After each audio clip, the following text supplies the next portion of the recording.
Olá pessoal, nessa videoaula 1.2 nós iremos ver uma introdução à complexidade de algoritmos. Sempre lembrando que a disciplina é fortemente baseada no livro Algoritmos, do Corning e colegas. Em especial, essa videoaula é baseada nos capítulos 1 e 2 deste livro. Na aula de hoje, nós veremos os seguintes conteúdos: o que são algoritmos, o que são estruturas de dados e uma iniciação à análise de algoritmos. Então vamos lá. O que são algoritmos? Podemos ver algoritmo como um procedimento computacional bem definido que recebe como entrada um valor ou um conjunto de valores e produz como saída um valor ou um conjunto de valores. Uma outra forma de ver um algoritmo é definir um algoritmo como uma ferramenta para resolver um problema computacional. E vai ser o enunciado de problema que vai especificar esse problema computacional, já que ele especifica o relacionamento entre a entrada que o programa recebe e a saída desejada que ele deve produzir. Vamos ver essas noções através de um exemplo do problema de ordenação. Então vamos dizer que a gente tenha um algoritmo de ordenação.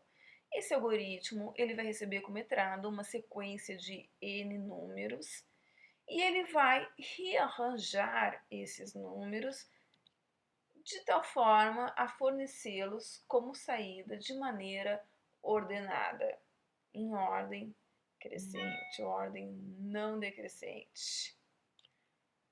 Vamos ver um exemplo. Digamos que o nosso algoritmo de ordenação ele receba como entrada 31, 41, 59, 26, 41, 58. Ele vai produzir como saída essa lista de números, mas agora de forma ordenada. 26, 31, 41, 41, 58, 59. Podemos dizer que essa entrada específica aqui é uma instância de problema. É uma das entradas possíveis. Qualquer sequência de números, de n números, onde n seria o tamanho, a quantidade de números que a gente está fornecendo como sequência, pode ser vista como uma possível entrada, ou seja, como uma instância do problema. Então vamos dizer que a gente tenha como uma outra possível entrada a sequência 9, 2, 3. Uma outra possível entrada ainda seria a sequência 8, 4, 1. Ok? Para essa primeira entrada, o algoritmo produziria como saída 2, 3, 9. Para essa segunda entrada, o algoritmo produziria como saída 1, 4, 8. Cada uma dessas sequências, ou seja, cada uma dessas entradas é chamada de instância de problema. Agora que já vimos a noção de algoritmos, podemos entender o que é uma estrutura de dados. Uma estrutura de dados é um meio para armazenar e organizar dados com o objetivo de facilitar o acesso e as modificações. Uma estrutura de dados nada mais é do que uma maneira de organizar os dados na memória do computador. Geralmente, uma estrutura de dados vai guardar um conjunto de dados similares. Vamos dizer, por exemplo, que a gente tem um programa de mala direta e esse programa exibe uma lista de endereços. Melhor falando, ele imprime uma lista de endereços para gerar etiquetas.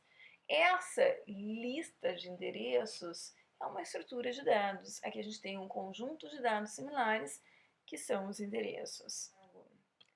Então, o que é análise de algoritmos? O que é analisar um algoritmo?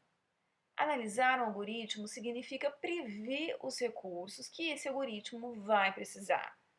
Geralmente, a gente mede o tempo computacional, mas também a gente pode medir outros recursos que o algoritmo precisa, por exemplo, a largura de banda ou espaço de memória que ele utiliza. Aqui nessa disciplina, a gente vai estar mais interessado no tempo computacional, em medir o tempo de computacional gasto por um algoritmo. Então, uma definição mais formal de análise de algoritmos é: a análise de algoritmos pode ser definida como o estudo da estimativa do tempo de execução de algoritmos. A gente está interessado em estimar qual vai ser o tempo de execução deste algoritmo. Mas por que analisar a eficiência de algoritmo? Isso porque nem sempre se o algoritmo resolve um problema, ele é aceitável na prática.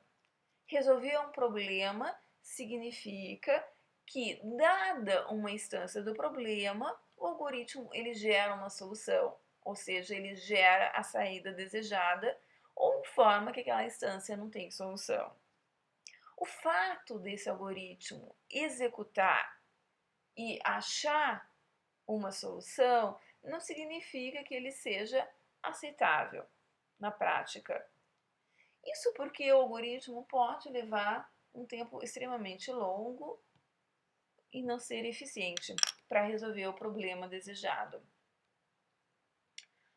Vamos analisar isso através de um exemplo.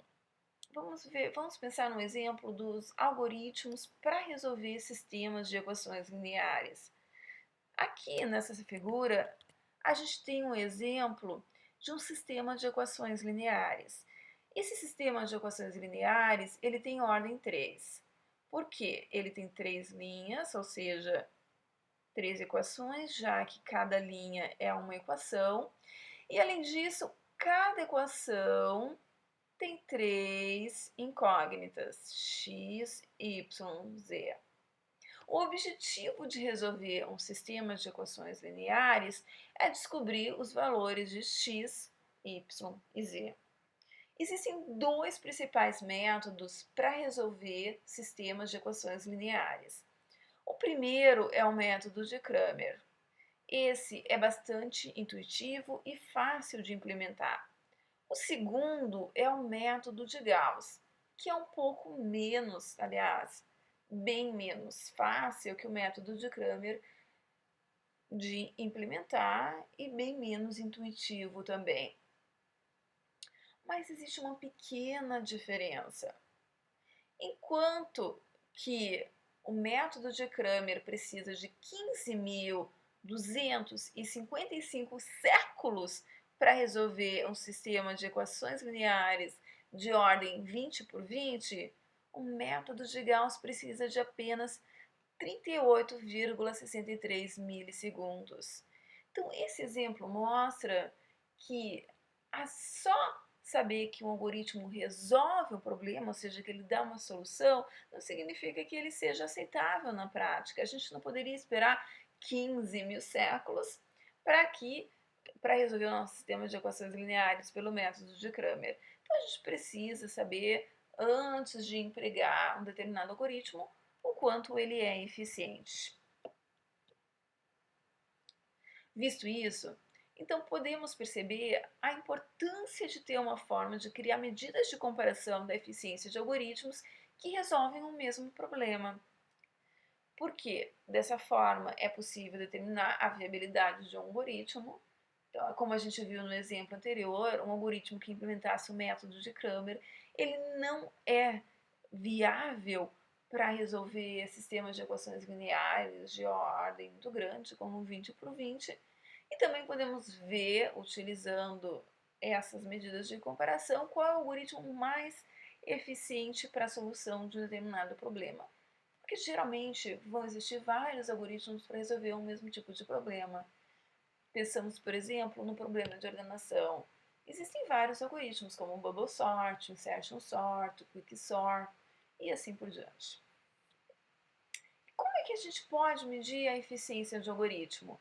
Bom, uma maneira bem prática seria através de um estudo experimental ou benchmark. O que a gente faria nesse caso? A gente iria desenvolver um programa que implementasse o algoritmo, executar esse programa com várias instâncias diferentes, geralmente milhares de instâncias diferentes, e o que a gente geralmente faz é gerar essas instâncias aleatoriamente e medir o tempo de execução real, ou seja, para cada instância, guardar quanto tempo o algoritmo levou para executar e realizar uma média depois. Existem limitações nesse método de estudo experimental. Elas são a necessidade de implementar e testar o algoritmo, isso pode levar algum tempo.